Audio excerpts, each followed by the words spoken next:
Hi friends, good morning. Welcome to my channel. ಎಲ್ಲರೂ ಹೇಗಿದ್ದೀರಾ? ಎಲ್ಲರೂ ಚೆನ್ನಾಗಿದ್ದೀರಾ ಅಂತ ಭಾವಿಸ್ತೀನಿ.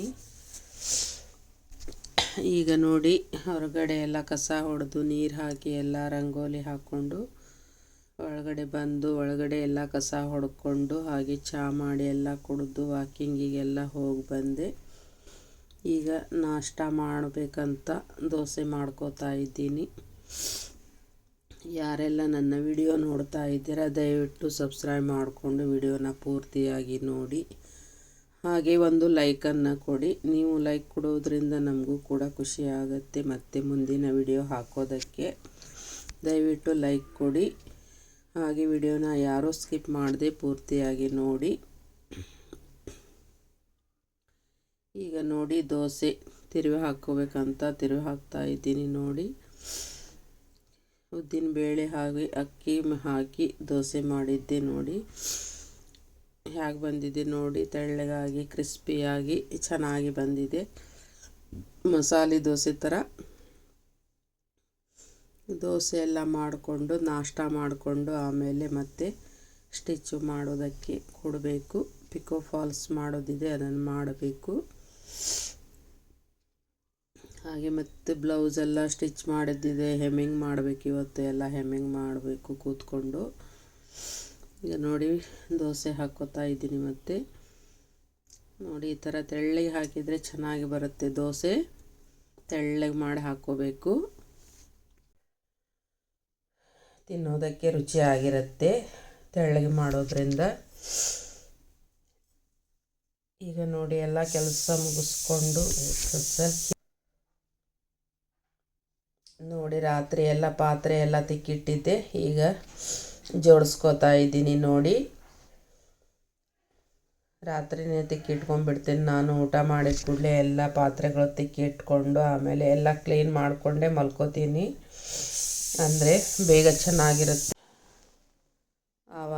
ಆವಾಗ ಕ್ಲೀನ್ ಮಾಡಿಕೊಂಡ್ರೆ ಒಳ್ಳೆಯದು. ಎಲ್ಲ ಪಾತ್ರೆಗಳು ಎಲ್ಲ ಏನೇ ಆಗಲಿ ಆವಾಗ ಕ್ಲೀನ್ ಮಾಡ್ಕೋಬೇಕು. ಈಗ ನೋಡಿ, ದೋಸೆ ತಿರುವಿ ಹಾಕಿದ್ದೀನಿ. ಹಾಕ್ಕೊಂಡು ಈಗ ಮತ್ತೆ ಒಂದು ದೋಸೆ ಹಾಕ್ಕೋಬೇಕು. ಹಾಕ್ಕೊಂಡು ಮತ್ತೆ ನಾಷ್ಟ ಮಾಡಬೇಕು. ಆಮೇಲೆ ಸ್ಟಿಚ್ಚಿಂಗ್ ಎಲ್ಲ ಮಾಡೋದಿದೆ. ವಿಡಿಯೋ ಎಲ್ಲ ಹೇಗೆ ಬರ್ತಾ ಇದೆ ಅಂತ ಕಮೆಂಟ್ ಮಾಡಿ. ದಯವಿಟ್ಟು ಯಾರು ಕಮೆಂಟು ಮಾಡಲ್ಲ, ಏನು ಮಾಡಲ್ಲ. ಈಗ ಬಡವರಿಗೆ ಯಾರು ಸಪೋರ್ಟ್ ಮಾಡಲ್ಲ ಬಿಡಿ, ಗೊತ್ತಾಯಿತು ನಮಗೆ. ಅದೇ ದೊಡ್ಡ ದೊಡ್ಡ ಸೆಲೆಬ್ರಿಟಿಗಾದರೆ ಸಪೋರ್ಟ್ ಮಾಡ್ತೀರಾ, ನಮ್ಮಂಥವರಿಗೆ ಯಾರೂ ಸಪೋರ್ಟ್ ಮಾಡಲ್ಲ. ನಾವು ಎಷ್ಟೇ ಪ್ರಯತ್ನ ಪಟ್ಟರೂ ಈ ಯೂಟ್ಯೂಬಲ್ಲಿ ಮುಂದೆ ಬರೋದು ತುಂಬ ಕಷ್ಟ ಇದೆ. ಏನು ನಮ್ಮ ಪ್ರಯತ್ನ ಮಾಡೋದು, ಫಲ ಕೊಡೋದು ಬಿಡೋದು ಆ ದೇವ್ರಿಗೆ ಬಿಟ್ಟಿದ್ದು. ಏನು ಮಾಡೋದು, ಒಂದೇ ಸಲ ನಾವು ಏನು ಮಾಡಬೇಕಂದ್ರೆ ಆಗಲ್ಲ. ಅದು ಹಂತವಾಗಿ ಬೆಳಿಬೇಕು. ಆಗಲಿ, ಆದಷ್ಟು ನೀವು ವಿಡಿಯೋನ ನೋಡಿ ಅಷ್ಟೇ ನಾನು ಬೇಡ್ಕೊಳ್ಳೋದು. ಈಗ ನೋಡಿ, ಇನ್ನೊಂದು ದೋಸೆ ಹಾಕ್ಕೋತಾ ಇದ್ದೀನಿ. ಹಾಕ್ಕೊಂಡು ಆಮೇಲೆ ನಾಷ್ಟ ಮಾಡ್ತೀನಿ.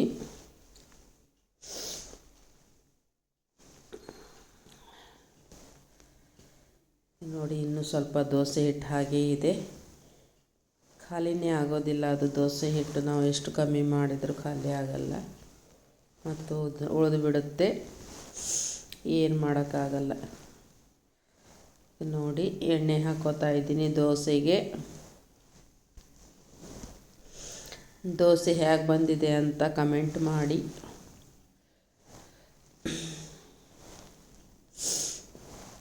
ನೀವು ಯಾವ ಥರ ದೋಸೆ ಮಾಡ್ತೀರಾ ಹೇಳಿ. ಮತ್ತೆ ಮುಂದೆ ಸಿಗೋಣ. ಈಗ ನೋಡಿ, ನಾಷ್ಟ ಎಲ್ಲ ಮುಗಿಸ್ಕೊಂಡು ಫಾಲ್ ಸ್ಟಿಚ್ ಮಾಡೋದಕ್ಕೆ ಕೂತಿದ್ದೀನಿ. ಫಾಲ್ ಸ್ಟಿಚ್ ಮಾಡ್ತಾ ನಿಮ್ಮ ಜೊತೆ ಮಾತಾಡೋಣ. ಈಗ ನೋಡಿ, ಹೊಸದಾಗಿ ಯಾರೆಲ್ಲ ಟೈಲರಿಂಗ್ ಕಲಿತಾ ಇದ್ದೀರಾ ನೀವು ನೋಡ್ಕೊಳ್ಳಿ. ಈ ಥರ ಪಿಕೋ ಮಷೀನಲ್ಲಿ ಫಾಲ್ ಹಚ್ಚೋದನ್ನು ತುಂಬ ಈಸಿಯಾಗಿದೆ. ಪಿಕೋ ಮಷಿನಲ್ಲಿ ಫಾಲ್ ಹಚ್ಚೋದು ಏನು ಟೇಲರಿಂಗ್ ಈಗ ಸ್ಟಿಚಿಂಗ್ ಯಾವ ಥರ ಮಾಡ್ತೀರಾ ಅದೇ ಥರ, ಅಂದರೆ ಸ್ವಲ್ಪ ಬೇರೆ ಥರ ಆಗುತ್ತೆ ಅಷ್ಟೇ, ಜಾಸ್ತಿ ಏನು ಇದರಲ್ಲಿ ಡಿಫ್ರೆನ್ಸ್ ಏನೂ ಇಲ್ಲ. ನಾವು ಪಿಕೋ ಮಾಡುವಾಗ ಹಿಂದಿಂದ ಒಂದು ಕೈಯಿಂದ ಎಳ್ಕೋಬೇಕಾಗತ್ತೆ, ಒಂದು ಕೈಯಿಂದ ಕೊಡಬೇಕಾಗತ್ತೆ, ಅಷ್ಟೇ ಡಿಫ್ರೆನ್ಸು. ಉಳಿದಿದ್ದೆಲ್ಲ ಸೇಮು. ಸ್ವಲ್ಪ ದಾರ ಹಾಕೋದೆಲ್ಲ ಸ್ವಲ್ಪ ಚೇಂಜಸ್ ಇರುತ್ತೆ, ಸೂಜಿ ದಾರ ಸ್ವಲ್ಪ ಚೇಂಜಸ್ ಇರುತ್ತೆ. ಆದರೆ ಒಂದೊಂದು ಮಷಿನಲ್ಲಿ ಒಂದೊಂದು ಥರ ಇರುತ್ತೆ. ಇನ್ನು ಹಾಕೋ ಮಷಿನಲ್ಲಿ ಮಾತ್ರ ಬಾಬಿನ್ ಕೇಸು ಸ್ವಲ್ಪ ಚೇಂಜ್ ಇದೆ, ಮತ್ತು ಸೂಜಿನೂ ಚೇಂಜ್ ಇರುತ್ತೆ. ಇದಕ್ಕೆ ಸ್ವಲ್ಪ ದಾರ ಹಾಕೋದೆಲ್ಲ ಸ್ವಲ್ಪ ಚೇಂಜಸ್ ಇದೆ, ಅಷ್ಟು ಬಿಟ್ಟರೆ ಮತ್ತು ಬೇರೆ ಏನೂ ಪ್ರಾಬ್ಲಮ್ ಇಲ್ಲ. ಆರಾಮಾಗಿ ನೀವು ಕಲಿತು ಪಿಕೋ ಫಾಲ್ಸನ್ನು ಮಾಡ್ಬೋದು, ಈಸಿಯಾಗಿ ಮಾಡ್ಬೋದು. ನೀವು ದಾರ ಎಲ್ಲ ಹಾಕೋದು ಹೇಗೆ, ಬಾಬಿನ್ ಕೇಸ್ ಹಾಕೋದು ಹೇಗೆ ಅಂತ ಕೇಳಿದರೆ ನಾನು ಮತ್ತೊಂದು ಕ್ಲಿಯರಾಗಿ ವಿಡಿಯೋ ಮಾಡಿ ಹಾಕ್ತೀನಿ. ನೀವು ಕಮೆಂಟ್ ಮಾಡಬೇಕು ಹಾಕಿ ಅಂತ, ಅಂದರೆ ನಾನು ಹಾಕ್ತೀನಿ ಕ್ಲಿಯರಾಗಿ, ಹೇಗೆ ಏನು ಅಂತ ಹೇಳಿ ಕ್ಲಿಯರಾಗಿ ಹೇಳ್ತೀನಿ. ನೋಡಿ, ಈ ಥರ ಹಿಡ್ಕೊಂಡು ಫಾಲ್ಸ್ ಒಂದು ಕೈಲಿ ಫಾಲ್ಸ್ ಹಿಡ್ಕೋಬೇಕು. ಆರಾಮಾಗಿ ಸ್ಟಿಚ್ ಮಾಡ್ಬೋದು, ನೀಟಾಗಿ ಬರುತ್ತೆ ಸ್ಟಿಚ್ಚಿಂಗು. ನಾವು ಕೊಡೋದ್ರಲ್ಲಿರುತ್ತೆ, ಅದು ಕರೆಕ್ಟಾಗಿ ನಾವು ಕೊಡಬೇಕು, ಕೊಟ್ಟಾಗ ನೀಟಾಗಿ ಬರುತ್ತೆ. ಸ್ವಲ್ಪ ನಾವು ಕೈ ಹಾಕಿ ಎಳ್ಕೊಳ್ಳಿಲ್ಲ ಅಂದರೆ ಅದು ಮುಂದೆನೇ ಹೋಗಲ್ಲ. ನೋಡಿ, ಈ ಥರ ಕೊಡಬೇಕಾಗತ್ತೆ. ನೀವು ನೋಡಿಕೊಂಡ್ರೆ ಸಾಕು, ನಿಮ್ಗೆ ಅರ್ಥ ಆಗಿಬಿಡುತ್ತೆ, ಅದರಲ್ಲಿ ಏನು ಕಷ್ಟ ಅನ್ನೋದೇನಿಲ್ಲ. ಈ ಥರ ನೋಡ್ಕೊಳ್ಳಿ, ನೀವು ನೋಡಿಕೊಂಡು ನೀವು ಸ್ಟಿಚ್ಚಿಂಗನ್ನು ಕಲಿಬೋದು, ಆರಾಮಾಗಿ ಕಲಿಬೋದು. ಕಲಿತ್ರೆ ಯಾವ ವಿದ್ಯೆನೂ ಕಷ್ಟ ಆಗಲ್ಲ, ಕಲಿಬೇಕು, ಮನಸ್ಸು ಕೊಟ್ಟು ಕಲಿಬೇಕು ಅಷ್ಟೆ. ನೋಡಿ ಎಷ್ಟು ನೀಟಾಗಿ ಬಂತು. ಈಗ ನೋಡಿ, ಬೇರೆ ಇನ್ನೊಂದು ಪಿಕೋ ಮಾಡ್ತಾಯಿದ್ದೀನಿ. ತುಂಬ ಈಸಿಯಾಗಿ ಕಲಿಬೋದು. ಟೇಲ್ರಿಂಗ್ ಅಂದರೆ ಮನಸ್ಸು ಕೊಟ್ಟು ನಾವು ಕಲಿತ್ರೆ ಆರಾಮಾಗಿ ಕಲಿಬೋದು. ಟೇಲ್ರಿಂಗು ಏನು ಕಷ್ಟ ಏನಿಲ್ಲ. ನೀವು ಕೂಡ ಬೇಕಾದಾಗಿ ಕಲಿತ್ಕೊಂಡು ಸಂಪಾದನೆ ಮಾಡ್ಬೋದು. ನಿಮ್ಮ ಅಕ್ಕಪಕ್ಕದವರಿಗೆಲ್ಲ ಹೇಳಿ ಮಾಡಿ ಎಲ್ಲ ನೀವು ಸಂಪಾದನೆ ಆರಾಮಾಗಿ ಮಾಡ್ಬೋದು. ಯಾವುದೇ ಒಂದು ವಿದ್ಯೆ ಆದರೂ ಸಾಕು, ಕಲಿತ್ಕೊಂಡ್ರೆ ಸಾಕು. ಏನಾದರೂ ಮಾಡಬೇಕು ಹೆಣ್ಣುಮಕ್ಕಳು, ಹಾಗೆ ಕೂತಿದ್ರೆ ಏನೂ ಮಾಡೋಕ್ಕಾಗಲ್ಲ. ನಾವು ಏನಾದರೂ ಮಾಡ್ತೀವಿ ಅನ್ನೋದನ್ನು ಛಲ ಇರಬೇಕು, ಗುರಿ ಇರಬೇಕು, ಆವಾಗಲೇ ನಾವು ಏನಾದರೂ ಮಾಡಲು ಸಾಧ್ಯ. ಇಲ್ಲ ಅಂದರೆ ಏನೂ ಮಾಡೋಕ್ಕಾಗಲ್ಲ. ಹಾಗೆ ಅಂದ್ಕೊಂಡು ಟೈಮ್ ವೇಸ್ಟ್ ಮಾಡೋ ಬದಲು ಈ ಥರ ಯಾವುದಾದ್ರೂ ಒಂದು ನಿಮ್ಗೆ ಇಂಟ್ರೆಸ್ಟ್ ಇರೋ ವಿದ್ಯೆನ ಕಲಿತ್ಕೊಂಡು ನೀವು ಏನಾದರೂ ಮಾಡಿ. ಏನು ಮಾಡಬೇಕಂದ್ರೆ ಬೇಕಾದಷ್ಟು ವಿದ್ಯೆ ಇದೆ, ಕಲಿಬೋದು, ಮಾಡ್ಬೋದು. ಮಾಡೋ ಇಂಟ್ರೆಸ್ಟ್ ಇರಬೇಕು ಅಷ್ಟೇ, ಮತ್ತೇನಿಲ್ಲ.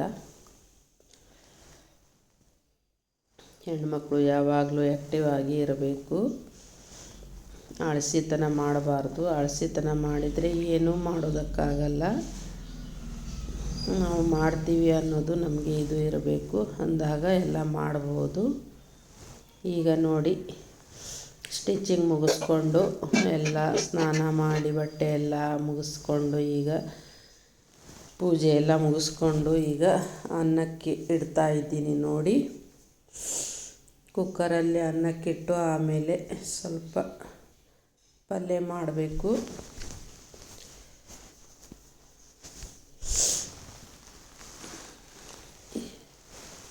ಪಲ್ಯ ಮಾಡಿಕೊಂಡು ಇವತ್ತು ಬಸಳೆ ಸೊಪ್ಪಿನ ಸಾರು ಮಾಡ್ತಾಯಿದ್ದೀನಿ. ನೋಡಿ, ತುಂಬ ದಿನ ಆಯಿತು ಮಾಡಿದ್ದಿರಲಿಲ್ಲ. ನಾನೇ ಹಚ್ಚಿರುವ ಬಸಳೆ ಗಿಡ ತುಂಬ ಬೆಳೆದಿದೆ, ಅದನ್ನು ಕಟ್ ಮಾಡಿ ಇವತ್ತು ಬಸಳೆ ಮಾಡ್ತಾಯಿದ್ದೀನಿ. ನೋಡಿ, ಅಕ್ಕಿ ತೊಳೆದಾಯಿತು. ಈಗ ಕುಕ್ಕರಲ್ಲಿ ಇಟ್ಕೋತಾ ಇದ್ದೀನಿ. ಒಂದು ಪಾತ್ರೆಯಲ್ಲಿ ಬಸಳೆ ಸೊಪ್ಪು ಕಟ್ ಮಾಡಿ ಇಟ್ಟಿದ್ದೀನಿ. ಈಗ ಅದರ ಮೇಲೆ ಅನ್ನಕ್ಕೆ ಇಡ್ತಾ ಇದ್ದೀನಿ. ಎರಡೂ ಸೇರಿಸಿನಿ, ಒಂದೇ ಸಲ ಬೇಯುತ್ತೆ. ಅದು ಬಸಳೆ ಸೊಪ್ಪು ಕುಕ್ಕರೆಲ್ಲ ಆದರೆ ಬೇಗ ಬೇಯುತ್ತೆ, ಹಾಗೆಯೇ ನಾವು ಗ್ಯಾಸಲ್ಲಿಟ್ಟರೆ ಬೇಗ ಬೇಯಲ್ಲ, ಅದಕ್ಕೆ ಕುಕ್ಕರಲ್ಲಿ ಇಟ್ಕೋತಾ ಇದ್ದೀನಿ. ಈಗ ನೋಡಿ, ಅದಕ್ಕೆ ಬಸಳೆ ಸೊಪ್ಪಿನ ಸಾರು ಮಾಡೋದಕ್ಕೆ ಕೊಬ್ಬರಿ ಎಲ್ಲ ತುರಿಸ್ಕೊತಾ ಇದ್ದೀನಿ. ಈ ಥರ ನೋಡಿ ಇಳಿಗೆ ಮಣೆ ಇರುತ್ತೆ ನಮ್ಮದು. ಈ ಥರ ಇಳಿಗೆ ಮಣೇಲಿ ನಾವು ತುರಿದು ಸಾರು ಮಾಡೋದು. ಡೈಲಿ ಇದೇ ಥರ ಮಾಡೋದು. ಕೊಬ್ಬರಿ ಸಣ್ಣದಾಗಿ ಚೆನ್ನಾಗಿ ಬರುತ್ತೆ ಇದರಲ್ಲಿ. ಈ ಥರ ಇಳಿಗೆ ಮಣೇಲಿ ತುಂಬ ಸಣ್ಣದಾಗಿ ಬರುತ್ತೆ, ತುಂಬ ಚೆನ್ನಾಗಿರುತ್ತೆ. ಹಾಗೆ ಒಣ ಪಲ್ಯ ಮಾಡುವಾಗ ಈ ಥರ ತುರಿದು ಹಾಕಿದರೆ ತುಂಬ ಚೆನ್ನಾಗಿ ಬರುತ್ತೆ. ನೋಡಿ ಈ ಥರ ತುರ್ಕೋಬೇಕು.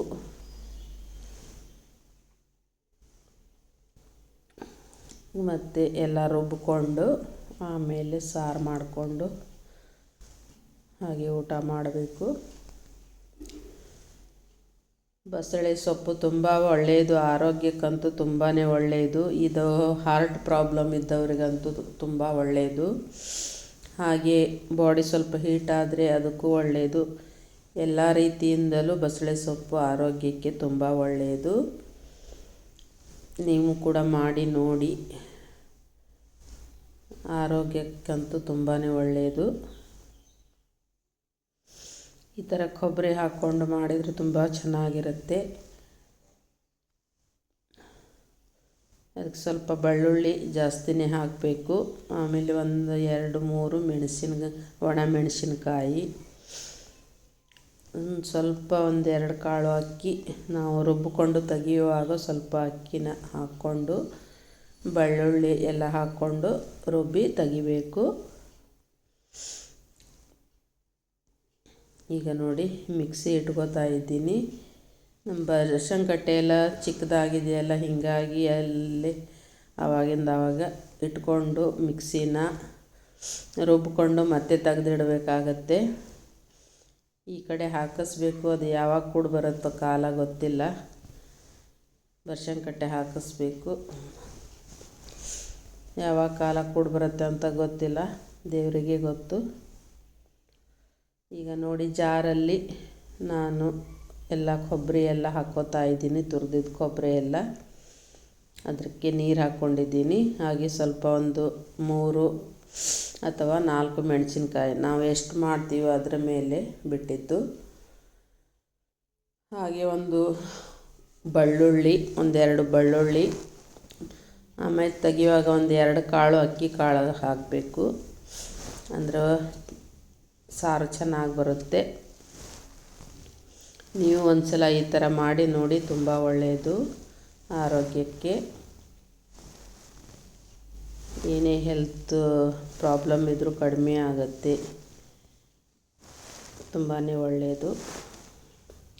ಆವಾಗ ಮಾಡ್ತಾ ಇರಬೇಕು ಈ ಥರ.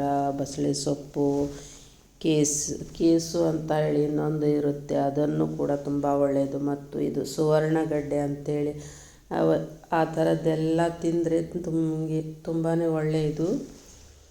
ಆ ಥರದ್ದೆಲ್ಲ ಸೊಪ್ಪುಗಳು ತಿನ್ನಬೇಕು, ಗಡ್ಡೆ ಈ ಥರದ್ದೆಲ್ಲ ತಿನ್ನಬೇಕು, ತುಂಬ ಒಳ್ಳೆಯದು ಹೆಲ್ತಿಗೆ.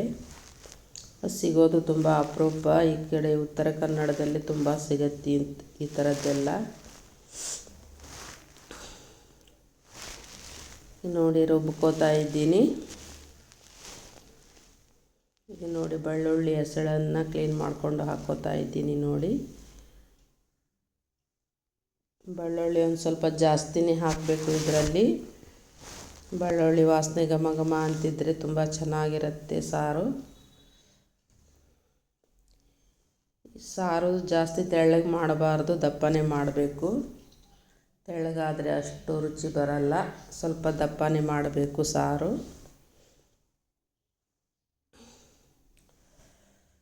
ಸಾರು ಮಾಡಿಕೊಂಡು ಆಮೇಲೆ ಊಟ ಎಲ್ಲ ಮಾಡಿಕೊಂಡು ಸ್ವಲ್ಪ ರೆಸ್ಟ್ ಮಾಡಿ, ಹೆಮ್ಮಿಂಗ್ ಎಲ್ಲ ಮಾಡೋದು ತುಂಬ ಇದೆ ಇವತ್ತು. ಬ್ಲೌಸ್ ಎಲ್ಲ ಸ್ಟಿಚ್ ಮಾಡಿ ಹಾಗೆ ಇಟ್ಬಿಟ್ಟಿದ್ದೀನಿ. ಕೂತ್ಕೊಂಡು ಎಲ್ಲ ಹೆಮ್ಮಿಂಗ್ ಮಾಡಬೇಕು ಇವತ್ತು.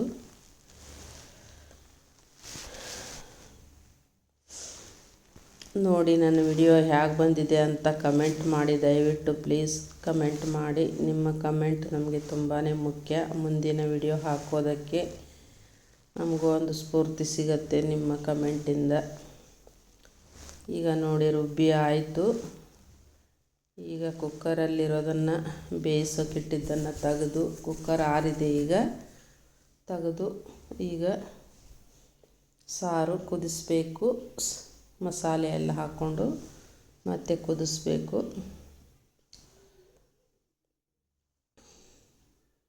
ನೋಡಿ ಈ ಥರ ಆಗಿದೆ ನೋಡಿ. ಅಲ್ಲಿ ತುಂಬ ಇತ್ತದು, ಸೊಪ್ಪು ಹಾಕುವಾಗ ಒಂದು ಸ್ವಲ್ಪನೇ ಆಗಿದೆ ನೋಡಿ. ಈಗ ಬೆಂದ ಮೇಲೆ ಈಗ ಅದಕ್ಕೆ ಮಸಾಲೆ ಎಲ್ಲ ಹಾಕಿ, ಮಸಾಲೆ ಬೆಲ್ಲ ಹಾಕ್ಕೊಂಡು ಈಗ ಕುದಿಸ್ಬೇಕು. ಇದಕ್ಕೇನು ಹುಳಿ ಎಲ್ಲ ಹಾಕೋದಿಲ್ಲ, ಬೆಲ್ಲ ಉಪ್ಪು ಇಷ್ಟೇ ಹಾಕೋದು. ಆಮೇಲೆ ಮಸಾಲೆಗಂದರೆ ಕೊಬ್ಬರಿ ತುರಿ, ಬೆಳ್ಳುಳ್ಳಿ, ಒಂದೆರಡು ಅಕ್ಕಿ ಕಾಳು ತೆಗೆಯುವಾಗ ಲಾಸ್ಟಿಗೆ ಹಾಕಬೇಕು. ಅದು ಬಿಟ್ಟರೆ ಮತ್ತು ಬೇರೆ ಏನೂ ಇಲ್ಲ, ಇಷ್ಟೇ ಐಟಮ್ ಇದಕ್ಕೆ ಹಾಕೋದು. ನೋಡಿ ಕುದಿಸೋದಕ್ಕೆ ಇಟ್ಟಿದ್ದೀನಿ. ಜಾಸ್ತಿ ತೆಳ್ಳಗೆ ಮಾಡಬಾರ್ದು, ಸ್ವಲ್ಪ ಮಂದನೇ ಇರಬೇಕು.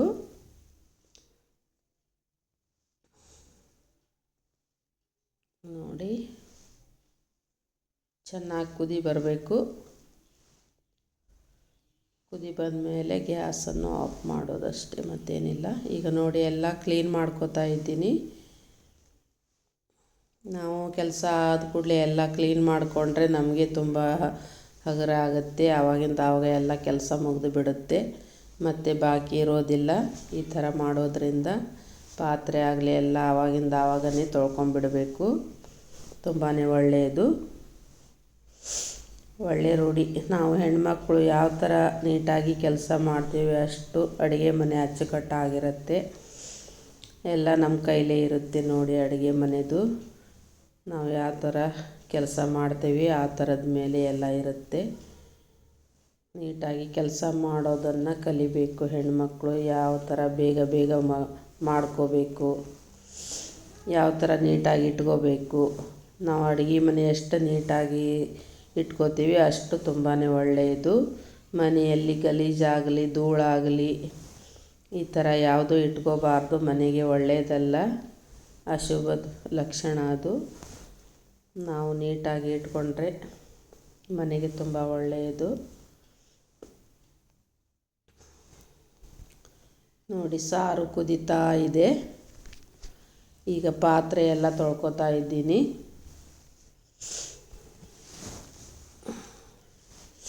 ಈ ಕಡೆ ಅಡುಗೆನೂ ಆಯಿತು, ಕ್ಲೀನೂ ಆಯಿತು. ಆಮೇಲೆ ಈಗ ಊಟ ಮಾಡಬೇಕು. ಊಟ ಮಾಡಿಕೊಂಡು ಆಮೇಲೆ ಮತ್ತೆ ಇದೆ ನೋಡಿ ನಮ್ಮದು ಕೆಲಸ, ಸ್ಟಿಚ್ಚಿಂಗದ್ದು. ಇವತ್ತು ಸ್ಟಿಚ್ಚಿಂಗ್ ಅಂದರೆ ಇವತ್ತು ಹೆಮ್ಮಿಂಗ್ ಮಾಡಬೇಕು. ನಾನು ಕೂತ್ಕೊಂಡೆ ಎಲ್ಲ ಹೆಮ್ಮಿಂಗ್ ಮಾಡ್ಕೋಬೇಕು.